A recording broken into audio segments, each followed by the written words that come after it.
Hello everyone, welcome back to my official YouTube channel Summits in Classes. I'm Sumit here to teach you the subject mathematics again, and today I have taken exercise 3.2 of chapter 3, pair of linear equation in two variables. Okay, so we will study how to solve exercise 3.2. What exercise 3.2? But before knowing how to solve the questions of the exercise, we have to understand the basics of the exercise. Means what the basic things are given. Firstly we will just discuss about that. Firstly we will understand that what the basic things are. Okay, so without wasting our time, because this video will take a long time, this will be approximate of 45 or 50 minutes, so we don't have to waste our time. Just come on the point directly, how to solve the questions of the exercise. Okay, so if we just see here two lines are being intersecting, मतलब two lines, two graphical lines are intersecting to each other in first figure. In second figure two lines are upon each other. Okay, that means two lines are coincident, and here the two graphical lines are parallel to each other. अब हमको बस इसी के basis पे, इन तीन cases के basis पे ही जो चैप्टर है हमारा 3.2 उसको सॉल्व करना है. ठीक है, तो पहले आपको ये समझना होगा कि अगर लाइंस इंटरसेक्ट होती हैं तो लीनियर इक्वेशन में एल्जेब्रिकली क्या क्या होता है.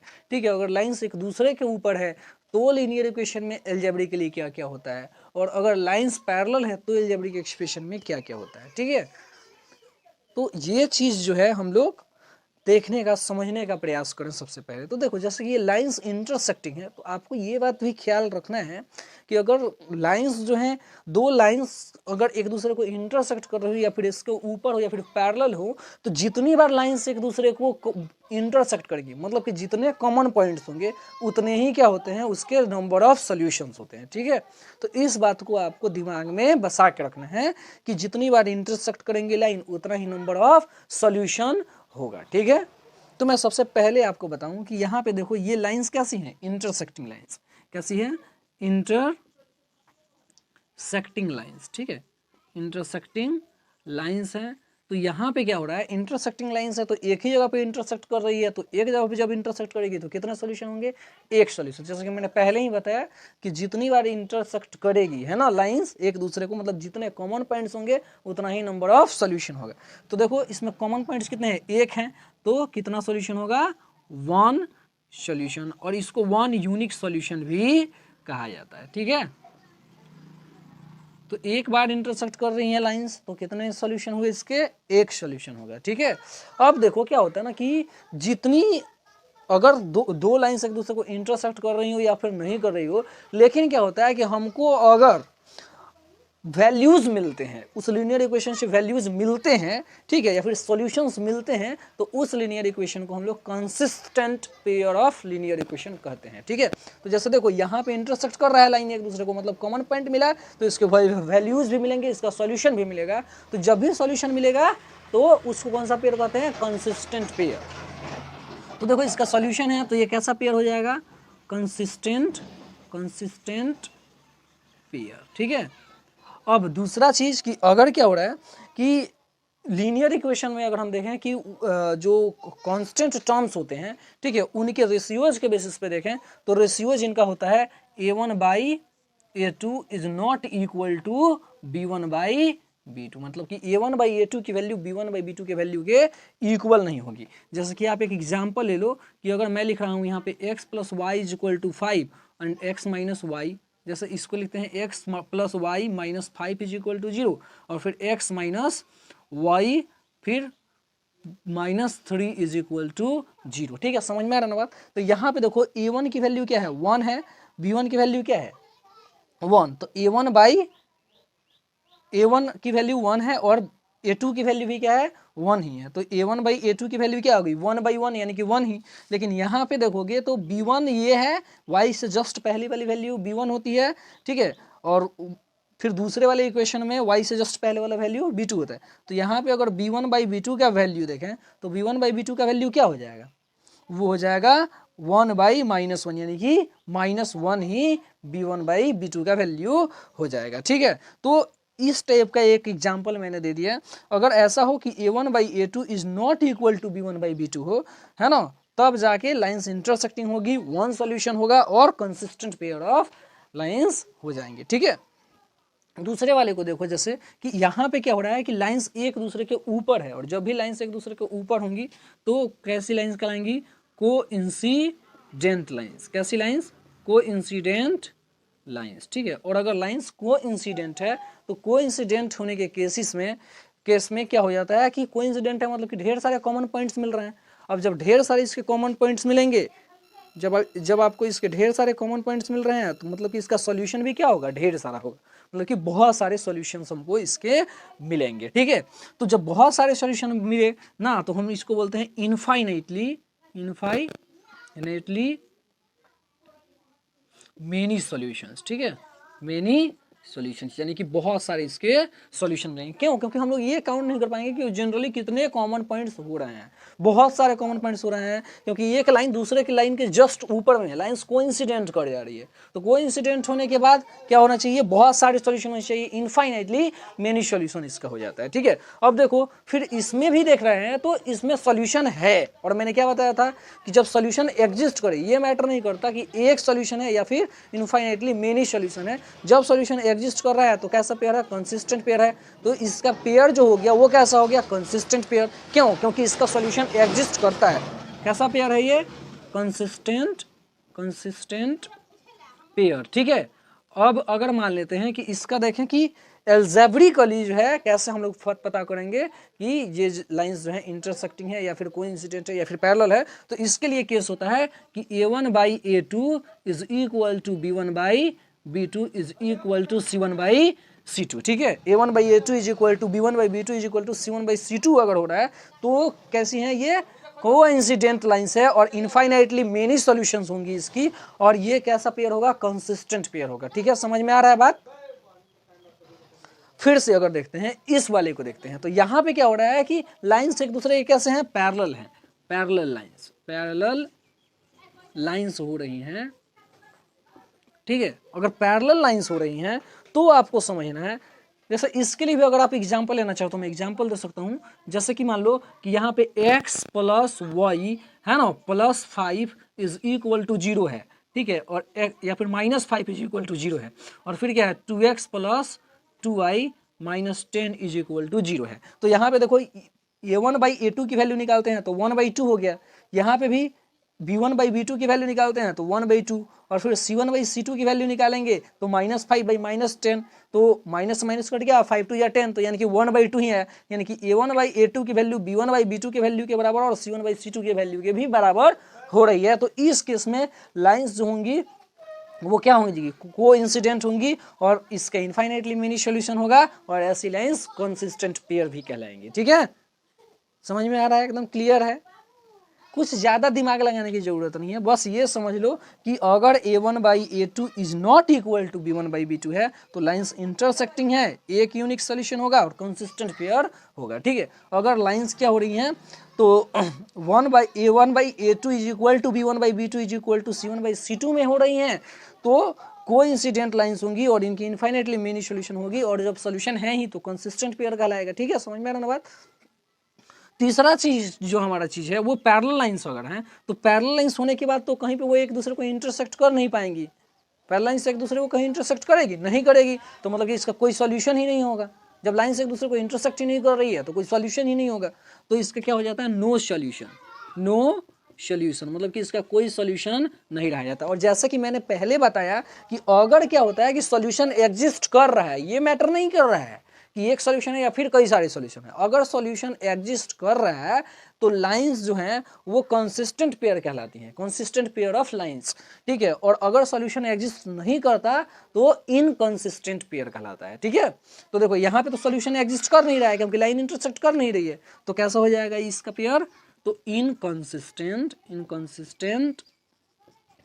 पेयर ऑफ लाइंस हो जाएंगे। ठीक है, अब एक बात और आपको समझाएं कि अगर मान लेते हैं कि रेशियोज के बेसिस पे देखें, ठीक है, कांस्टेंट टर्म्स के रेशियोज के बेसिस पे देखें, तो इसके लिए केस होता है कि a1/a2 इज इक्वल टू होगा b1/b2। ठीक है, but that is not equal to C2 होगा, ठीक है। अब जैसे कि एक एग्जांपल इसके लिए भी मैं आपको समझाऊंगा, अगर तो x plus y plus 5 is equal to 0 मान लेते हैं, ठीक है। और दूसरा इक्वेशन है क्या, 2x प्लस 2y और प्लस 15 इज इक्वल टू 0। अब यहाँ पे देखो कि a1/a2 लाते हैं तो a1/a2 इज इक्वल टू 1/2 हो गया, b1/b2 इज इक्वल टू भी 1/2 हो जाएगा। लेकिन c1/c2 अगर निकाल दो तो 5 और 15 का रेशियो 1/3 हो जाएगा। मतलब कि a1/a2 तो 1/2, b1/b2 भी 1/2, मतलब a1/a2 is equal to b1/b2 हो रहा है, ठीक है। लेकिन c1/c2 के इक्वल नहीं हो रहा है, क्योंकि 5/15 जो है 1/3 आ जाएगा। तो इस केस में हम कहते हैं कि इसके क्या हैं, तो कोई भी सॉल्यूशन नहीं होंगे। अगर ऐसा हो जा रहा है a1/a2 is equal to b1/b2 is not equal to c1/c2, तो इसके क्या होंगे, तो कोई भी सॉल्यूशन नहीं होंगे। लाइंस कैसे हो जाएंगी, पैरेलल लाइंस हो जाएंगी। और जब कोई सॉल्यूशन नहीं होगा तो कैसा पेयर होगा, इनकंसिस्टेंट पेयर होगा, ठीक है। I hope you have understood these all things whatever I have said, okay। and if I have to repeat then see, क्या है कि इंटरसेक्टिंग लाइन होगी तो वन सॉल्यूशन और कंसिस्टेंट पेयर होगा, ठीक है। कोइंसिडेंट लाइंस होंगी तो इनफाइनाइटली मेनी सॉल्यूशन होगा और कंसिस्टेंट पेयर होगी, ठीक है। पैरेलल लाइंस होगी तो कोई सॉल्यूशन नहीं होगा, इनकंसिस्टेंट पेयर होगी। और इंटरसेक्टिंग लाइन होने के केस में a1/a2 is not equal to b1/b2 होता है, ठीक है। और अगर कोइंसिडेंट लाइंस है, ठीक है, तो उस केस में a1/a2 is equal to b1/b2 is equal to c1/c2 होता है। लेकिन अगर लाइंस पैरेलल हैं तो उसकी कोई सॉल्यूशन नहीं होती है, इनकंसिस्टेंट पेयर होती हैं। और a1/a2 is equal to b1/b2 is not equal to c1/c2 होता है, ठीक है। So I hope you all have understood whatever I have told you right now, okay। अब इन सब के बेसिस पे हमको कुछ क्वेश्चंस करने हैं। Let us see how these questions are going to be solved from exercise 3.2, okay। We already have done 3.1। थोड़ा सा दिमाग को मेरे पास रखो, ठीक है। अगर दिमाग कहीं और रहेगा, किसी और चीज पे दिमाग है, तो कुछ समझ में नहीं आएगा, ठीक है। अगर आ गया है समझ में तो ठीक है, नहीं तो इसको क्या करो, रिकेप करो, फिर से बैक जाओ, रिकेप करो। रिकेप करके इसको जितना ज्यादा समझने का प्रयास करोगे उतना ही ज्यादा ये समझ में आएगा, ठीक है। ओके, फिर से नहीं समझाना है, ओके। सो तो अब जो है हम लोग देखेंगे कि 3.2 के क्वेश्चंस को कैसे सॉल्व किया जाता है। इन्हीं सब के बेसिस पे जो है क्वेश्चन सॉल्व होगा। आई होप कि तुम सब समझने का प्रयास करोगे, okay. So let us see how the questions of exercise 3.2 are being solved. First question कह रहा है कि from the pair of linear equations in the following problem and find their solution graphically। मतलब कि इन ये जो प्रॉब्लम्स दिए गए हैं इनको हमको लीनियर पेयर जो है फॉर्म करना है ना, इक्वेशन का। और उसके बाद ग्राफिकली इनका वैल्यू फाइंड आउट करने हैं कि इनके वैल्यूज क्या हैं। तो पता ही आपको जहाँ पे इंटरसेक्ट करेगा लाइन वहीं पे क्या होगा, हमारा सॉल्यूशन होगा। तो देखते हैं फर्स्ट वाले के आंसर के लिए, ठीक है। देखो क्या होता है कि स्टेटमेंट दिया है और तुमको इक्वेशन बनाना होता है तो डर लगता है। तो डरने की इसमें कोई भी बात नहीं है, जैसा क्वेश्चन का है बिल्कुल वैसा ही करो, ठीक है। यहाँ पे देखो क्या फाइंड आउट करने के लिए, number of boys and number of girls. तो यहाँ पे क्या कर लेते हैं कि let the number of boys is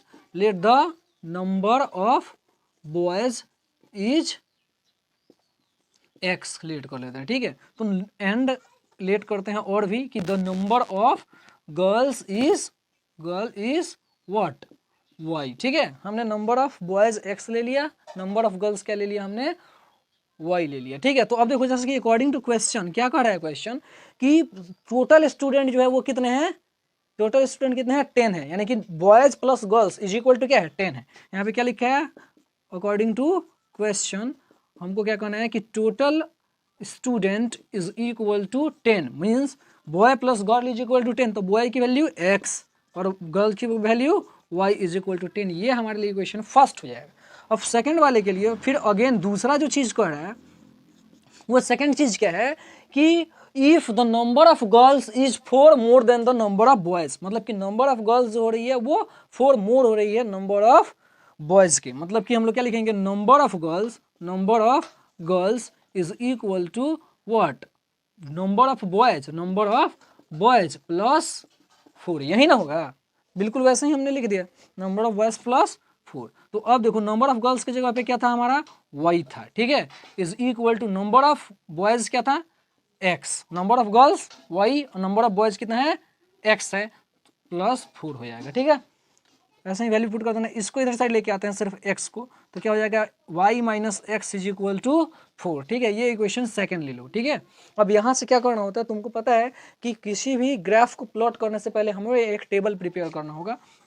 तो जब हम टेबल प्रिपेयर करेंगे तो फॉर इक्वेशन फर्स्ट के लिए अगर टेबल हम प्रिपेयर करें, ठीक है, तो यहाँ पे देखो जनरली क्या होता है ना कि टेबल में 2 सॉल्यूशंस ही आप लिख दो तो आपका परफेक्ट आंसर मिल जाएगा, लेकिन 3 भी लिखा जाता है। इससे क्या होता है कि और अच्छे से लाइन जो है ड्रॉ होता है, लेकिन हम लोग दो क्या सॉल्यूशंस रख के और तब जो है आंसर फाइंड आउट करने का कोशिश करते हैं। देखो जैसे कि यहाँ पे x हो गया, यहाँ y हो गया, तो ये फर्स्ट वाले इक्वेशन के लिए है, क्या है x plus y is equal to 10 है, ठीक है। तो यहाँ पे अगर x की आप कोई वैल्यू रख देते हो, जैसे मान लो कि x की वैल्यू आप 2 रखते हो, ठीक है, तो 2 उधर साइड जाता है ना, तो 2 उधर साइड जाता तो 10 में से 2 सब्ट्रैक्ट होता तो y की वैल्यू कितनी मिल जाती, 8 मिल जाती। वैसे ही यहाँ पे अगर मान लो कि x की वैल्यू को आप 4 रख देते हो, ठीक है, जैसे यहाँ 4 रखोगे तो उधर साइड जाएगा, 10 में से सब्ट्रैक्ट होगा, y की वैल्यू 6 हो जाएगी। तो यहाँ पे x की वैल्यू अगर 4 हो रही है तो y की वैल्यू 6 हो रही है। ये तो फर्स्ट वाले के लिए बन गया। फॉर इक्वेशन सेकंड के लिए बना लेते हैं। सेकंड वाले इक्वेशन के लिए देखो y minus x is equal to कितना है, 4 है, ठीक है। तो यहाँ पे क्या करते हैं फिर से, तो अगर मान लेते हैं इस सेकंड वाले इक्वेशन के लिए है हमारे पास ये टेबल अगर प्रिपेयर हो रहा है, तो अगर सबसे पहले आप x की कोई वैल्यू रखो, तो x की वैल्यू जैसे आप 1 रख देते हो, ठीक है, तो 1 उधर साइड जाके ऐड हो जाता है, तो y की वैल्यू क्या हो जाती है, 5। अगर x की वैल्यू है 1 तो y की वैल्यू क्या हो जाएगी, 5 हो जाएगी। बहुत सिंपल सा चीज़ है ना। तो 5 माइनस 1 इज इक्वल टू 4 हो जाता है, ठीक है। अगर मान लेते हैं कि x की वैल्यू को आप जो है 2 रख लो, ठीक है, तो x की वैल्यू को अगर आप जैसे ही 2 रखते हो तो 2 उधर साइड जाएगा तो ऐड हो जाएगा, 6 आ जाएगा, यानी कि 2,6 मिल रहा है। अब देखो फर्स्ट वाले के लिए अगर लाइन ऑफ ग्राफ ड्रॉ करते हो तो फर्स्ट वाले के 2,8 पॉइंट मिलना चाहिए। ये 2 है और यहाँ पे 8 पॉइंट है, तो ये 1 पॉइंट यहाँ पे मिल गया, 2,8 वाला पॉइंट है ये। x की वैल्यू 4 है, y की वैल्यू 6 है, तो x की वैल्यू यहाँ 4 हो रही है तो y की वैल्यू क्या हो रही है, 6, तो 4,6 वाला पॉइंट मिल जाएगा यहाँ पे, ठीक है। तो यहाँ से आपको क्या करना है, अभी एक स्ट्रेट लाइन ड्रॉ कर देना है। फर्स्ट वाले ग्राफ के लिए आपको एक स्ट्रेट लाइन यहाँ मिल गया, ठीक है, ये लाइन स्ट्रेट है, ठीक है। फर्स्ट वाले लाइन के लिए, फर्स्ट वाले ग्राफ के इक्वेशन के लिए आपको एक लाइन मिल गया, स्ट्रेट लाइन। अब दूसरे वाले के लिए भी देखो, दूसरे वाले के लिए x की वैल्यू 1 है तो y की वैल्यू 5 है, तो x की वैल्यू जैसे ही यहाँ 1 हो रही है तो y की वैल्यू यहाँ 5 हो रही है, तो 5,1 वाला पॉइंट कौन सा होगा, ये वाला पॉइंट हो जाएगा हमारा 5,1 वाला पॉइंट। समझ में आ रहा है, कुछ आ रहा है ना। तो 5,1 वाला पॉइंट ये, अब x की वैल्यू 2 तो y की वैल्यू 6, तो 2,6 वाले पॉइंट को मिलाना पड़ेगा, यानी कि 2 वाला 6 वाला पॉइंट जो हमारा हो जाएगा ये वाला पॉइंट हो जाएगा। तो यहाँ से हमको फिर से क्या करना होगा, एक स्ट्रेट लाइन ड्रॉ करना होगा, ठीक है। तो जैसे ही हम एक स्ट्रेट लाइन ड्रॉ करते हैं, ठीक है, तो आप देख रहे हो कि पॉइंट जो हमारा कॉमन पॉइंट ऑफ इंटरसेक्शन दोनों लाइन के बीच में हो रहा है वो ये वाला पॉइंट हो रहा है, और ये वाला पॉइंट क्या है, यहाँ 7 है और यहाँ पे 3 है, तो यहाँ पे जो वैल्यू मिल रहा है 7,3 मिल जा रहा है। मतलब पॉइंट ऑफ इंटरसेक्शन क्या है, 7,3 वाला पॉइंट है। सो सोल्यूशन क्या है इसका, सोल्यूशन इज व्हाट, 3,7। ये 7,3 नहीं, ये 3,7 है, क्योंकि x की वैल्यू को पहले लिखना होता है, x की वैल्यू 3 है तो y की वैल्यू 7 हो रही है, तो 3,7 जो है हमारा सॉल्यूशन मिल रहा है। अब जब 3,7 सॉल्यूशन है तो x इज इक्वल टू क्या, 3, और y इज इक्वल टू कितना, तो 7। अब देखो तो जैसे कि नंबर ऑफ गर्ल्स y है, y की वैल्यू 7 आ रही है, नंबर ऑफ बॉयज क्या है, x है, तो x की वैल्यू 3 आ रही है। मतलब कि आप इसको कैसे कह सकते हो कि यहाँ देखो अगर तो नंबर ऑफ गर्ल्स जो है वो 4 ज़्यादा होना चाहिए बॉयज से, तो नंबर ऑफ बॉयज 3 है और नंबर ऑफ गर्ल्स 7 है, तो 4 तो ज़्यादा है ही, means our answer is correct. So this is how you can solve the very first question of question number 1. If you just see the question number 2, then just see it again. अब देखो जो question number second है वो क्या कर रहा है, question number second को देखें तो ये सेकंड वाले में बिल्कुल वैसे ही कर देना है जैसे कि हमने फर्स्ट वाले को स्टेटमेंट को लिख दिया था, वैसे ही इसके भी स्टेटमेंट को लिख देंगे। क्या कर रहा है कि 5 pencils and 7 pens together cost ₹50, ठीक है, whereas 7 pencil and 5 pens together cost ₹46, find the cost of 1 pencil and that of 1 pen. ठीक है, एकदम सिंपल सा क्वेश्चन है।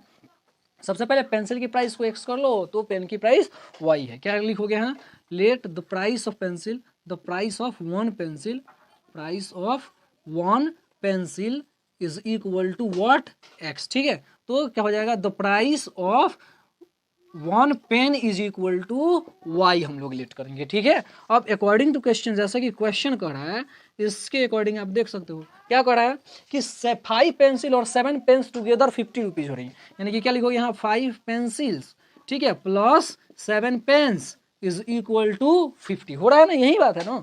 और इसी को लिख सकते हो कि 5 और एक पेंसिल की जगह पे x प्लस 7 इंटू एक पेन की जगह पे y is equal to 50। This is how you can form equation 1। समझ में आ रहा है? कुछ नहीं आ रहा है तो फिर से इसको ध्यान से समझो, रिकेप कर करके समझते रहना, ठीक है।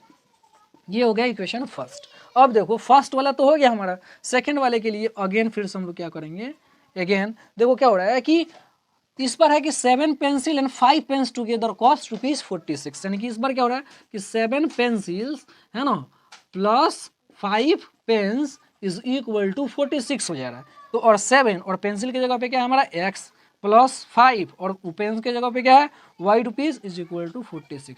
तो ये हो गया इक्वेशन हमारे लिए सेकंड, ठीक है। अब हम लोग क्या करेंगे, इसके लिए फिर से टेबल ड्रॉ करेंगे।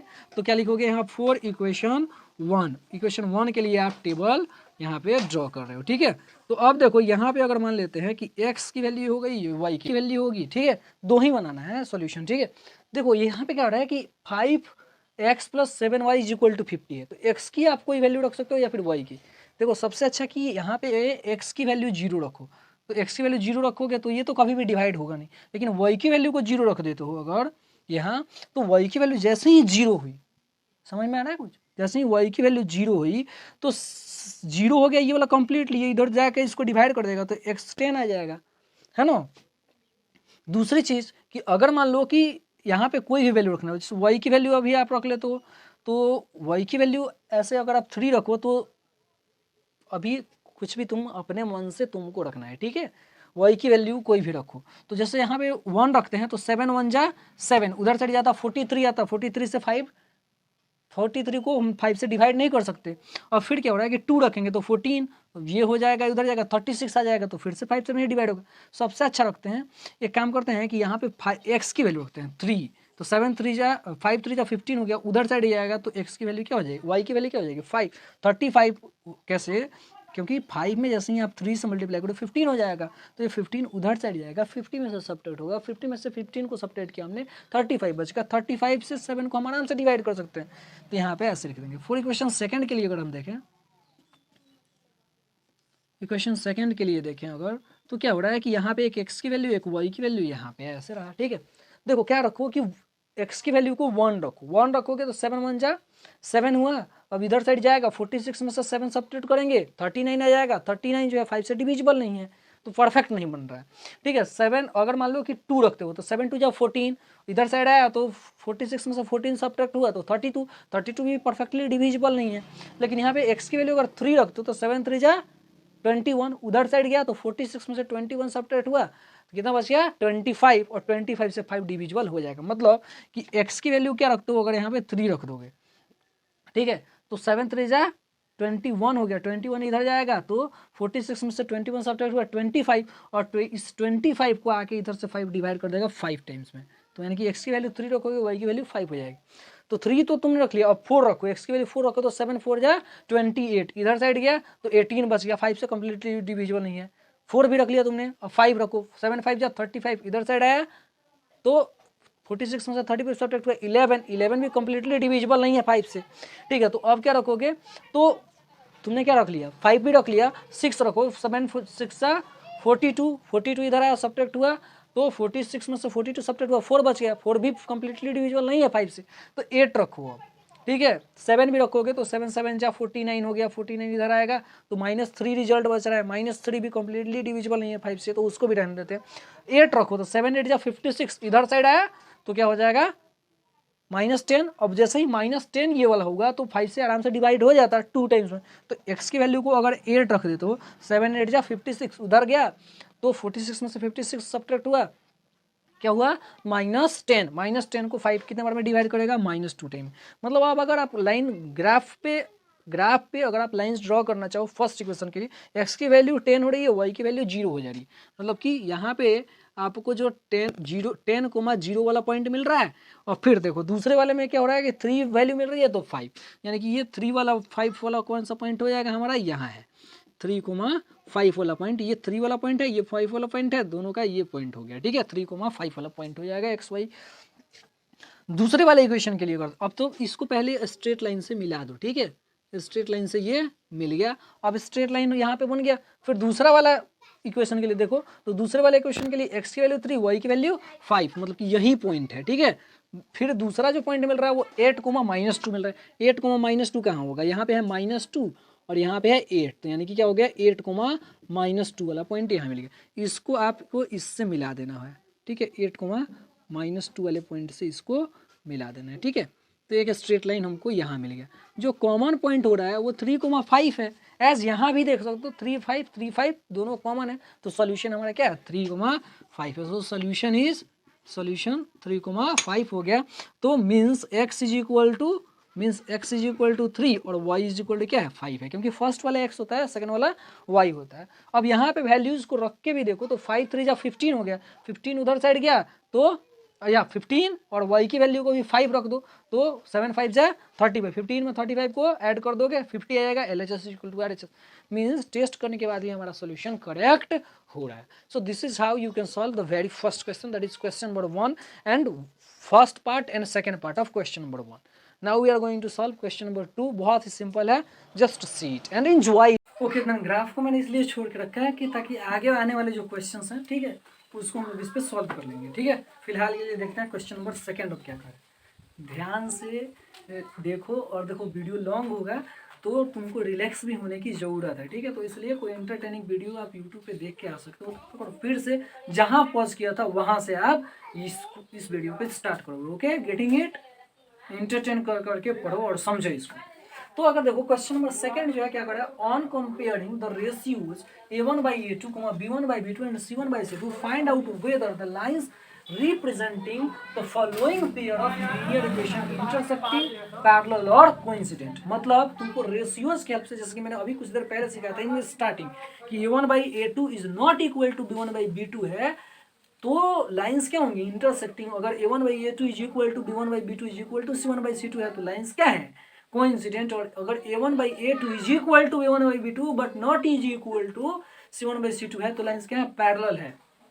इसी चीज का यूज करके अभी आपको ये करना है। हालांकि वहां पे मैं उधर साइड में जो केसेस हैं उसको वहां पे लिखा कंप्यूटर के हेल्प से लिखा जा रहा है ना, एक मतलब एनिमेशन के हेल्प से या फिर एक फोटो के हेल्प से आपको वहां पे दिखाई दे रहा होगा, ठीक है, उधर साइड में कि कब जो है लाइन इंटरसेक्टिंग है, पैरेलल है और कोइंसिडेंट है। ये चीज आपके लिए हेल्पफुल रहेगी, है ना, कि क्वेश्चन को मैं सॉल्व करूंगा तो आपको समझ में आएगा फिर से, ठीक है।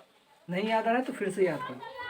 क्या करना है तुमको, a1/a2 b1/b2 और c1/c2 के रेशियोज को पहले निकालना है। फर्स्ट वाले के लिए देखते हैं, ठीक है, इसको यहीं पे ले लेते हैं ऐसे। देखो वी हैव हमारे लिए, अगर मान लो कि आंसर देखें तो आंसर के लिए क्या मिलेगा हमको, वी हैव a1/a2 अगर देखें तो a1 की वैल्यू क्या है यहाँ 5 और a2 की वैल्यू क्या है 7, तो a1/a2 इज इक्वल टू 5/7 मिल रहा है। अगर मान लो कि b1/b2 देखें, b1/b2 इज इक्वल टू क्या है, b1 की वैल्यू क्या है -4 हो रही है, देख रहे हो ना यहाँ -4 है, और b2 की वैल्यू क्या है +6 है। तो यानी कि b1/b2 की जो वैल्यू मिल रही है वो क्या मिल रही है -4/6। ये कट होगा 2 टाइम्स में, ये 3 टाइम्स में, तो -2/3 b1/b2 की वैल्यू मिली। c1/c2 के लिए अगर देखें तो c1/c2 इज इक्वल टू क्या हो जाएगा, 8 है c1 की वैल्यू और 9 है किसकी वैल्यू, तो c2 की वैल्यू, तो यानी कि c1/c2 इज इक्वल टू 8/9 मिल गया, ठीक है, -9, ठीक है। तो इसको हम देख रहे हैं कि यहाँ पे a1/a2 is not equal to b1/b2 हो जा रहा है सिर्फ। हियर क्या मिल रहा है हमको, here a1/a2 is not equal to b1/b2। तो सिर्फ आपको बता देना है ये कैसी लाइन है। देखो उधर साइड में a1/a2 is not equal to b1/b2 हो रही है, तो लाइंस क्या हो रही है इंटरसेक्टिंग हो रही है। तो क्या कहेंगे, हेंस लाइंस आर इंटरसेक्टिंग, ठीक है, इंटरसेक्टिंग। बस ये चीज आपको कर लेना है इंटरसेक्टिंग। सेकंड वाले के लिए फिर से आप कंपैरिजन कर दोगे a1 a2 b1 b2 c1 c2, ठीक है। अब देखो सेकंड वाले के लिए अगर हम आंसर देखें तो क्या लिखे, वी हैव, हमारे पास क्या है a1/a2 की वैल्यू पहले लिखा है। a1/a2 मतलब कि 9 है, a1 की वैल्यू, a2 की वैल्यू 18 दिखाई दे रहा है ना, ये पहला वाला a1 होता है a2 b1 b2 c1 c2 है, ठीक है। तो a1/a2 की वैल्यू जो हो रही है वो 9/18 हो जाती, और ये 2 टाइम्स में कट जाएगा 1/2 a1/a2 की वैल्यू है।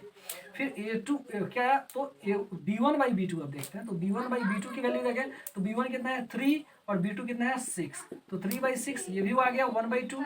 C1/C2 अगर देखते हैं तो C1/C2 की वैल्यू 12 और 24, तो 12/24, तो ये भी 2 टाइम्स में कट गया, यानी कि 1/2 आ गया ये भी, यानी कि A1/A2 इज इक्वल टू हो रहा है B1/B2 is not equal to हो रहा है, इज इक्वल टू ही हो रहा है C1/C2, यानी कि A1/A2 is equal to B1/B2 is equal to C1/C2 हो रहा है सब। अब इस केस में आपको उधर दिखाई दे ही रहा होगा, हालांकि मुझे ये चीज दिखाई नहीं दे रहा है, ठीक है। तो इस चीज को हम लोग देख रहे हैं यहाँ A1/A2 is equal to B1/B2 is equal to C1/C2 हो रहा है, तो हम लोग क्या करेंगे कि hence lines are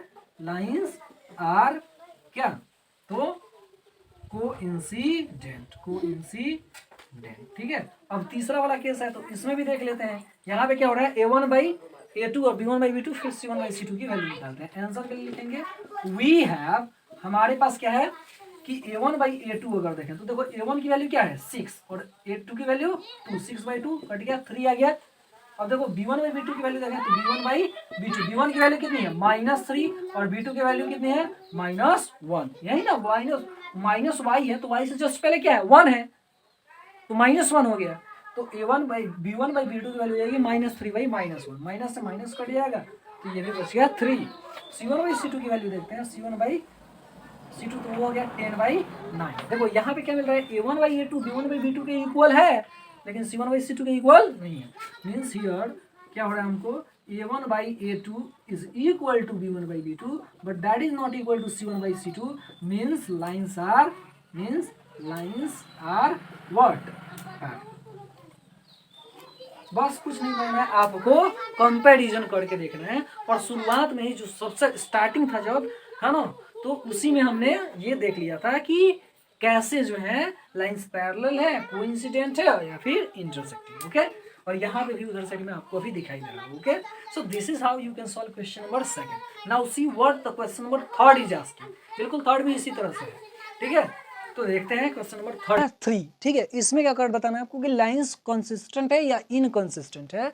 A1/A2 B1/B2 और C1/C2 के रेशियोज को कंपेयर करके आपको बताना है कि लाइन कंसिस्टेंट है या इनकंसिस्टेंट। कंसिस्टेंट कब होती है, पहले बताया मैंने, जब वैल्यू एग्जिस्ट करता है, मतलब कि अगर लाइंस क्या हो, इंटरसेक्टिंग हो या फिर क्या हो जाए, इंटरसेक्टिंग या फिर कोइंसिडेंट हो जाए, तब उसकी वैल्यू एग्जिस्ट करती है। अब इन दोनों केसेस में लाइन क्या हो जाती है, तो पेयर जो लीनियर इक्वेशन की होती है वो कंसिस्टेंट पेयर होती है, ठीक है।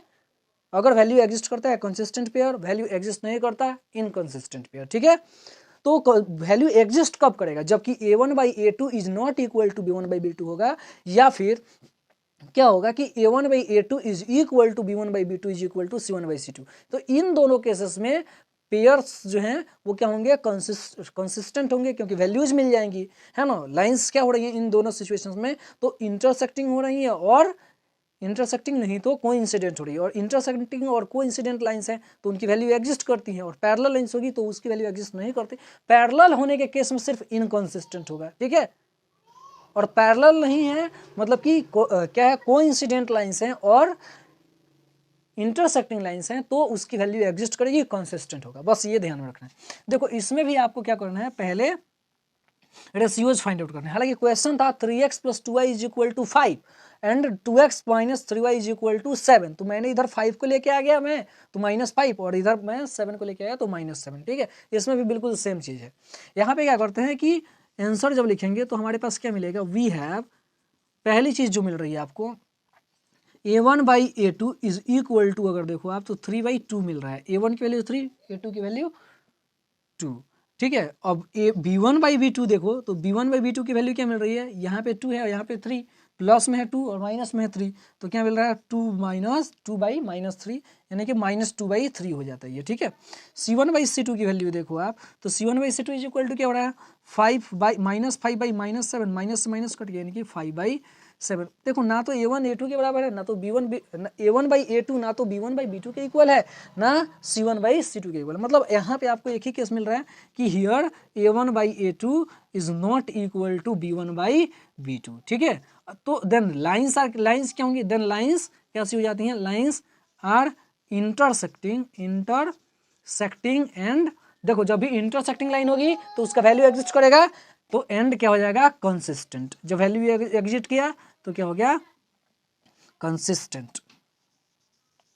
ठीक है, दूसरे वाले के लिए देखो, ये फिफ्थ नंबर क्वेश्चन है। बाकी के क्वेश्चन को रिमेनिंग इसलिए मैंने छोड़ दिया है ताकि आप जो है इन क्वेश्चंस पे प्रैक्टिस करो। ठीक है, बहुत ही इजी क्वेश्चन है सर। ठीक है, क्या कर रहा है, इसके लिए आंसर देखो तो हम क्या कहेंगे कि वी हैव, हमारे पास पहली चीज है कि a1/a2 अगर फाइंड आउट करें तो a1 की वैल्यू क्या है, यहाँ 4/3 है एंड बाई 2। तो देखो ये नीचे वाला इससे मल्टीप्लाई हो जाता है, तो 4/6 हो गया, ये 2 टाइम्स में, ये 3 टाइम्स में, यानी कि 2/3 मिल गया। ठीक है, फिर से समझो कि a1 की वैल्यू क्या है, 4/3 है, a2 की वैल्यू क्या है, 2 है, तो 4/3, ये 3 इधर 2 से मल्टीप्लाई हो जाएगा, 6 हो जाएगा, यानी कि 2/3 आ गया हमारा a1/a2 का वैल्यू। ठीक है, वैसे ही अगर हम b1/b2 की वैल्यू निकालें तो b1/b2 की वैल्यू क्या हो गई, यहाँ देखो b1 की वैल्यू 2 है और b2 की वैल्यू 3 है, तो यानी कि 2/3 ही मिलेगा b1/b2 की। c1/c2 की वैल्यू देखते हैं तो ये -8 c1 है और c2 क्या है, -12, -8 -12 है ना बाई में, तो माइनस माइनस कट गया, 4 2 जा 8 होता है, 4 3 जा 12, यानी कि ये भी 3/2 मीन्स क्या मिल रहा है आपको, a1/a2 is equal to b1/b2 is equal to c1/c2 मिल रहा है। तो आप यहाँ पे क्या लिखोगे, we have a1/a2 is equal to b1/b2 is equal to c1/c2, hence lines कैसी होंगी, लाइन्स आर, पता है ना कि a1/a2 is equal to b1/b2 is equal to c1/c2, तो लाइन्स क्या होंगी, कोइंसिडेंट, और कोइंसिडेंट है तो वैल्यू एग्जिस्ट करेगा, और एग्जिस्ट करेगा तो कंसिस्टेंट है। आर तो क्या हो जाएगा, hence lines are what, coincident and pair is consistent, इसमें भी कंसिस्टेंट पेयर आता है, पेयर इज कंसिस्टेंट क्योंकि वैल्यू एग्जिस्ट कर रहा है। ठीक है, तो कंसिस्टेंट पेयर होगा। वैसे ही अगर मान लो कोई भी क्वेश्चन नंबर सेकंड थर्ड, इसमें थर्ड के सेकंड थर्ड फोर्थ वाले में अगर कोई ऐसा हो रहा है कि a1/a2 is equal to b1/b2 हो रहा है और but not equal to c1/c2 हो रहा है, तो वो लाइन्स पैरेलल हो जाएंगी और पैरेलल होने के केस में इनकंसिस्टेंट होगी। ठीक है, तो I hope you have understood this whole things that I have told you right now. अब हम लोग देखेंगे क्वेश्चन नंबर 4 को। ठीक है, समझ में आ रहा है ना, नहीं आ रहा हो रिकेप करो, थोड़ा सा इंटरटेन करो बैक जाके। ठीक है, मतलब पॉज करो और तुम दूसरे वीडियोस को जाके देखो यूट्यूब पे जो कि एंटरटेनिंग हो, उन वीडियोस को देखो, कुछ जोक्स वगैरह जो होते हों, है ना, या फिर कॉमेडीज होती हों। ठीक है, तो उन सारी चीज़ों को देखो और उसके बाद फिर से आके फिर से रिलैक्स होकर फिर से पढ़ो। Okay, so this was question number 3rd। अब क्वेश्चन नंबर 4th को देखेंगे हम लोग। Okay, so let us see question number 4। So this is question number 4 and this question is saying which of the following pairs of linear equation are consistent or inconsistent, if consistent obtain the solution graphically। मतलब क्या हो रहा है कि आपको देखना है कि कौन सा पेयर कंसिस्टेंट है और कौन सा पेयर इनकंसिस्टेंट है। अगर कंसिस्टेंट है तो आपको इसका सॉल्यूशन ग्राफिकली निकालना है। तो मैंने दो क्वेश्चंस लिए, question number first and 4th of question number 4। Okay, let us see what have we to do. सबसे पहली चीज ये ध्यान रखो कि कंसिस्टेंट होगा तो ग्राफिकली सॉल्यूशन बनाना है, और इनकंसिस्टेंट है, ठीक है, तो इनकंसिस्टेंट होने के केस में आपको क्या करना है, ग्राफिकली सॉल्यूशन नहीं बनाना है। तो आपको पता ही है कंसिस्टेंट कम होगा या तो लाइंस इंटरसेक्टिंग हो जाए, नहीं तो कोइंसिडेंट हो जाए। देखते हैं कौन किस टाइप की लाइन है। वी हैव, इसमें देखते हैं, वी हैव हमारे पास क्या है कि a1/a2 अगर निकालते हैं तो a1/a2 इज इक्वल टू कितना हो जाएगा, x और 2। ठीक है, तो मतलब यहाँ पे 1 बच गया और 2 बच गया, a1 की जगह 1 और a2 की जगह पे 2, यानी कि 1/2 हो गया हमारा a1/a2 का वैल्यू। ठीक है, वैसे b1/b2 की वैल्यू देखा था, यहाँ भी 1 यहाँ भी 2, तो यहाँ b1/b2 इज इक्वल टू भी क्या हो जाता, 1/2 हो जाता। ठीक है, तीसरी चीज कि अगर हम c1/c2 देखते हैं तो c1/c2 की जगह पे ये वाला 5 को इधर लेके आएंगे -5, ये वाला 10 को इधर लेके आएंगे तो -10, यानी कि -5/-10 हो रहा है c1/c2 का वैल्यू। माइनस माइनस कट हो गया और 5 2 या 10 होता है, यानी कि 1/2 आ रहा है। ये भी आपको क्या समझ में आया कि here we have a1/a2 is equal to b1/b2 is equal to c1/c2 हो रहा है। ठीक है, मतलब सबके a1/a2 के भी वैल्यू, b1/b2 के भी वैल्यू और c1/c2 के भी वैल्यू 1/2 के इक्वल है। मतलब a1/a2 is equal to b1/b2 is equal to c1/c2 हो रहा है। तो हम लोग क्या लिख सकते हैं, here a1/a2 is equal to b1/b2 is equal to c1/c2। So lines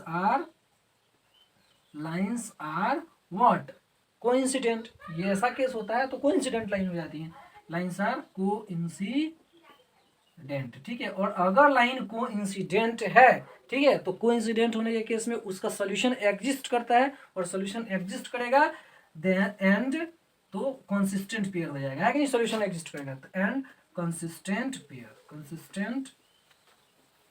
pair, ठीक है। देखो अब क्या हो रहा है कि इसका सॉल्यूशन एग्जिस्ट करता है, कंसिस्टेंट पेयर हो रहा है, ठीक है। तो इसमें हमको क्या करना है अब कि इसका ग्राफिकल सॉल्यूशन हमको दिखाना है, ठीक है। तो ग्राफिकल सॉल्यूशन दिखाने के लिए हम लोग क्या करते हैं, इसके लिए एक टेबल बनाते हैं। पहले टेबल बनाएंगे तभी तो ग्राफ ड्रॉ करेंगे ना। तो एक काम करते हैं, फॉर इक्वेशन 1 देख लेते हैं, ठीक है। फॉर इक्वेशन 1 एक टेबल अगर इक्वेशन 1 के लिए बनाए, ठीक है, तो देखो यहाँ पे x रख देंगे, यहाँ पे y, x plus y is equal to क्या है 5 है। तो एक काम करते हैं, x की वैल्यू को 0 रख देते हैं, ठीक है। तो y की वैल्यू क्या हो जाती है, सिर्फ 5 हो जाती है, ठीक है। अगर मान लेते हैं कि x की वैल्यू को 2 रख देंगे या फिर 1 ही रख दो, तुम्हारा जो मन करे, तो x की वैल्यू को अगर 2 रख लोगे तो y की वैल्यू क्या हो जाएगी 3 हो जाएगी, 2 + 3 = 5। इक्वेशन सेकंड के लिए अगर देखो, फॉर इक्वेशन सेकंड, तो इक्वेशन सेकंड के लिए अगर आप टेबल बना कर रहे हो तो यहाँ x हो गया, यहाँ y हो गया, ठीक है। तो अगर मान लेते हैं यहाँ पे x की कोई वैल्यू रखना है, तो 2 रखेंगे, ठीक है। तो 2 2 या 4, या फिर 0 रख दो, x की वैल्यू को 0 रख दोगे तो 0 होने के बाद ये वाला 2y = 10 हो जाएगा सिर्फ, यानी कि y की वैल्यू क्या हो जाएगी 5। तो यानी कि x की वैल्यू 0 रखते हैं तो y की वैल्यू क्या हो जा रही है 5 हो जा रही है इसमें भी, ठीक है। और अगर x की वैल्यू को हम 2 रख देंगे तो इसमें भी 3 ही हो जाएगा। ऐसे देखो x की वैल्यू यहाँ पे 2 रख देंगे, 2 2 या 4 को उधर साइड लेके जाएंगे, 10 में से सब्ट्रैक्ट करेंगे तो 6 बच, 10 में से सब्ट्रैक्ट कर देंगे 4 को तो 6 बच जाएगा। अब 6 जैसे ही बच गया मतलब कि y इधर जाएगा, y से 2 इधर साइड जाएगा, 6 को डिवाइड कर देगा 3 हो जाएगा y की वैल्यू। मतलब कि x की वैल्यू को हम क्या रखते हैं, अगर 2 रख रहे हैं तो y की वैल्यू भी 3 आ रही, सेम हो रहा है वैल्यू, मतलब कि लाइन कोइंसिडेंट हो रही है, और ये चीज़ सही भी है। देखो क्या हो रहा है, पहले वाले टेबल के लिए अगर हम ड्रॉ करते हैं तो 0,5 वाला पॉइंट है, ठीक है। तो 0,5 वाला पॉइंट कौन सा हो रहा है, ये वाला, ठीक है। दूसरा 2,3 वाला पॉइंट हमारे पास, तो 2,3 वाला पॉइंट कौन सा हो रहा है कि 2 ये है और 3 वाला पॉइंट ये है, मतलब यहाँ से एक स्ट्रेट लाइन जाएगा दोनों केसेस में, ठीक है। तो एक स्ट्रेट लाइन ऐसे गया, ठीक है। और इसी पे तुमको क्या मिलेगा, सारे के सारे कॉमन पॉइंट जो है सो कि मिलेंगे, ठीक है। ऐसा 3 रखोगे तो वैल्यू 3 आ जाएगा, 4 रखोगे तो ऐसे क्या है, मतलब इस एक लाइन के ऊपर दूसरा लाइन हो रहा है तो लाइंस क्या हो जाती हैं कोइंसिडेंट हो जा रही हैं, है ना। बस ऐसे ही आपको ग्राफिकल रिप्रेजेंटेशन में दिखा देना है, ठीक है। यही इसका ग्राफिकल सॉल्यूशन है, ओके, गेटिंग इट। अब जो है क्वेश्चन नंबर 4 को देखते हैं, ठीक है। क्वेश्चन नंबर 4 क्या कहता है, क्वेश्चन नंबर 4 जो है, तो क्वेश्चन नंबर 4 को अगर हम देखें, इसको पहले मिटा देते हैं।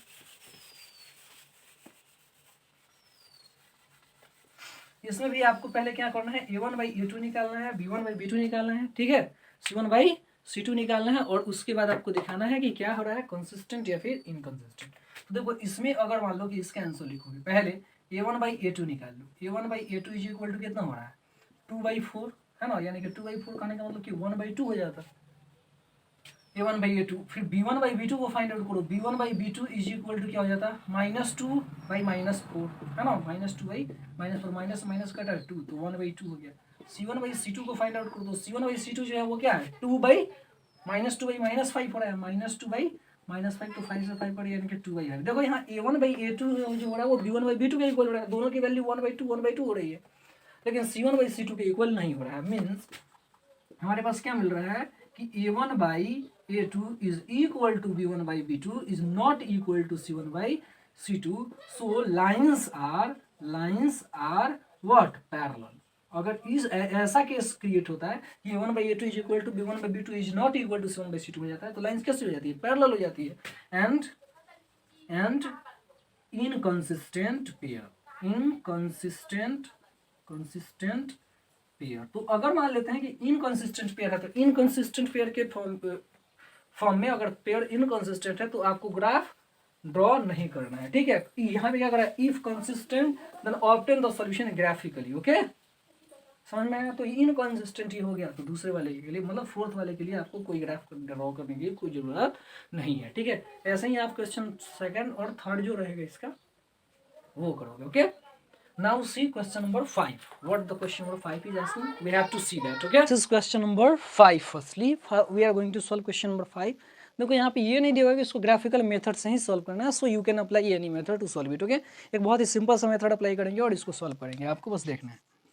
आंसर लिखेंगे, क्या करा है कि half the perimeter of the rectangular garden whose length is 4 metre more than its width is 36 metre, find the dimension of the garden. मतलब कि जो पेरीमीटर हो रहा है, पेरीमीटर का आधा 36 मीटर है और लेंथ जो है वो विड्थ से 4 मीटर ज़्यादा है। तो यहाँ पे एक काम करते हैं कि लेट कर लेते हैं, द लेंथ इज x, ठीक है, और breadth is equal to breadth is what y let कर लेते हैं, ठीक है।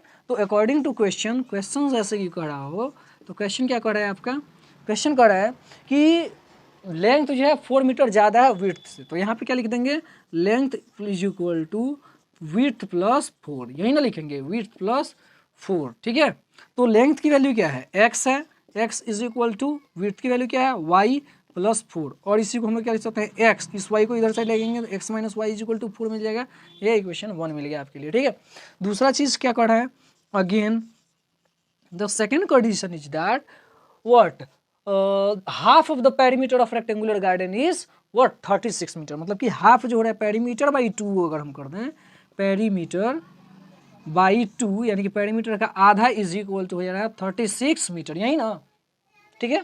तो और हम इसको क्या लिख सकते हैं, पेरीमीटर क्या होता है 2 इंटू एल प्लस बी, तो 2 इंटू एल के जगह पे एक्स, बी के जगह पे y, by 2 is equal to 36 metre, तो 2 से तो 2 कट गया और क्या मिल गया आपको, x plus y is equal to 36 metre. ये आपके लिए इक्वेशन सेकेंड मिल गया।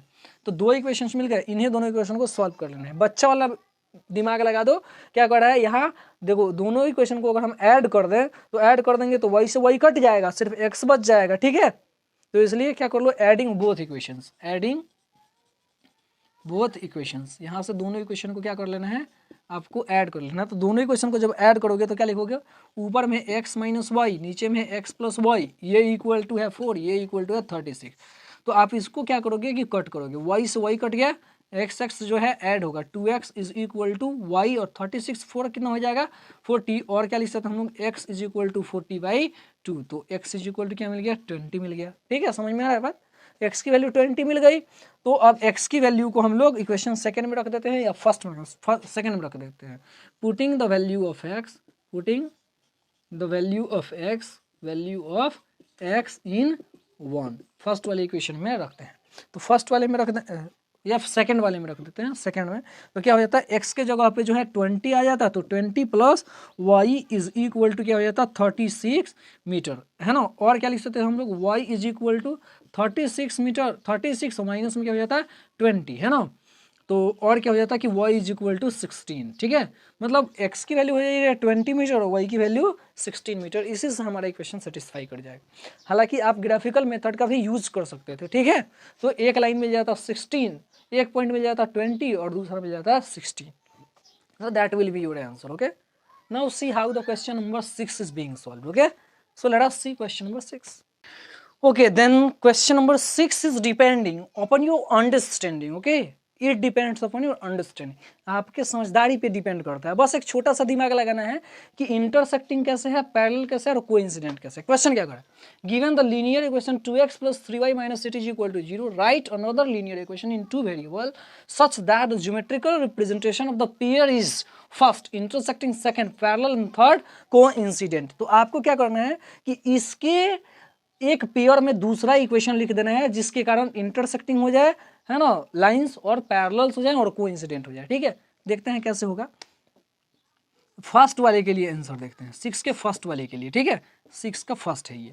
तो क्या कर रहा है कि गिवन जो हमारा है एक पेयर, गिवन जो है फर्स्ट इक्वेशन जो है 2x plus 3y minus 8 is equal to 0, किसके लिए देख रहे हैं आप, इंटरसेक्टिंग। तो क्या लिखते हैं यहाँ कि फॉर इंटरसेक्टिंग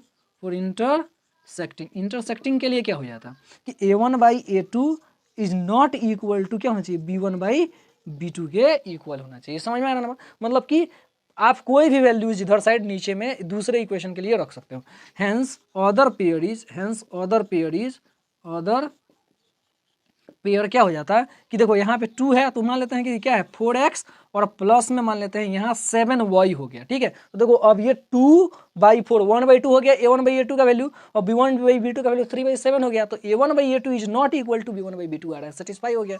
यहाँ पे कोई भी वैल्यू रख सकते हो आप, 10 रख लो इज इक्वल टू 0, ठीक है। आपको खुद से रखना है, सिर्फ ये देखना है कि a1/a2 is not equal to क्या होना चाहिए, b1/b2 होना चाहिए। तो अदर पेयर हमारा ये हो जाएगा, ठीक है। एकदम सिंपल सा चीज है, a1/a2 is not equal to b1/b2 के लिए एक दूसरा इक्वेशन आपको ड्रॉ करना है, ओके। नेक्स्ट सेकंड वाले के लिए अगर देखें तो सेकंड वाले के लिए भी देखना है। तो क्या करा है, इसमें गिवन है पहला जो इक्वेशन है वो 2x + 3y - 8 is equal to 0 है, और 4 कैसी लाइंस, 4 पैरेलल लाइंस, यानी कि पैरेलल चाहिए हमको इस पर, पैरेलल। तो पैरेलल लाइंस के लिए क्या होना चाहिए, a1/a2 is equal to b1/b2 is not equal to c1/c2 होता है पैरेलल लाइंस के लिए, ठीक है। तो आपको जैसे कि पता है कि a1/a2 को b1/b2 के इक्वल में लेके आना है, यानी कि एक बार ये 2 है यहाँ, तो सेम एकदम जो नंबर यहाँ पे रखोगे, जितना मल्टीपल, जैसे हम 4 रख देते हैं तो यहाँ पे 6 रखेंगे, 2 से मल्टीपल में दोनों जगह पे रख देंगे, और 8 की जगह है तो दूसरा वहाँ पे वैल्यू चेंज कर देंगे, क्या हो जाएगा। तो hence other pair is equal to, hence other pair is, दूसरा पेयर जो हो जाएगा वो क्या हो जाएगा, मान लेते हैं कि 4x है ना प्लस 6y और माइनस में मान लेते हैं कि 18 हो गया इज इक्वल टू 0, ठीक है। अब इससे क्या हो जाता है कि यहाँ पे देखो आप 2 और 1 4 दोनों को डिवाइड करोगे, दोनों का रेशियो निकलेगा, तो a1/a2 इज इक्वल टू 1/2 हो गया, b1/b2 इज इक्वल टू भी 1/2 हो जाएगा, क्योंकि 3/6 डिवाइड करोगे तो 1/2 हो जाएगा, 8/18 डिवाइड करोगे तो दूसरा वैल्यू आएगा, क्या आ जाएगा 4/9 आ जाएगा, ठीक है। तो a1/a2 इज इक्वल टू हो रहा है b1/b2 के, लेकिन c1/c2 के इक्वल नहीं हो रहा है, तो ये भी सेटिस्फाई इसको कर रहा है, okay. So this is how you can solve question first and second of question 6, okay। और थर्ड वाले के लिए भी देख लो, थर्ड वाले के लिए क्या कर रहा है, थर्ड वाले के लिए अगर हम आंसर देखें तो इसमें गिवन है, फिर से गिवन क्या है, इक्वेशन कौन सा है, 2x + 3y - 8 is equal to 0, ठीक है। तो क्या है कि इसमें आपको क्या करना है, लाइंस को कोइंसिडेंट करना है। तो फॉर कोइंसिडेंट लाइंस आपको क्या करना होता है कि a1/a2 is equal to b1/b2 is equal to c1/c2 करना होता है, ठीक है। a1/a2 is equal to b1/b2 is equal to c1/c2 होना है। तो इसके लिए आपको सेम नंबर, जैसे यहाँ पे 2 है तो नीचे में 4 लिख दो, 3 है तो 6, 8 है तो 16, मतलब कि रेशियोज क्या आ जानी चाहिए, सेम आ जानी चाहिए। तो रेशियोज सेम लाने के लिए लिख देते हैं यहाँ पे hence other pair is what, 2 है तो 4x + 3 है तो 6y, 8 है तो -16 इज इक्वल टू 0। इससे क्या हो जाता है, अब देखो कि 2/4 यानी कि a1/a2 की जो वैल्यू निकालें तो 1/2, b1/b2 की वैल्यू निकालें तो 3/6 यानी कि 1/2 ही आ जाता है, और c1/c2 की वैल्यू भी निकालें तो 8/-16 यानी कि 1/2 ही आ जाएगा।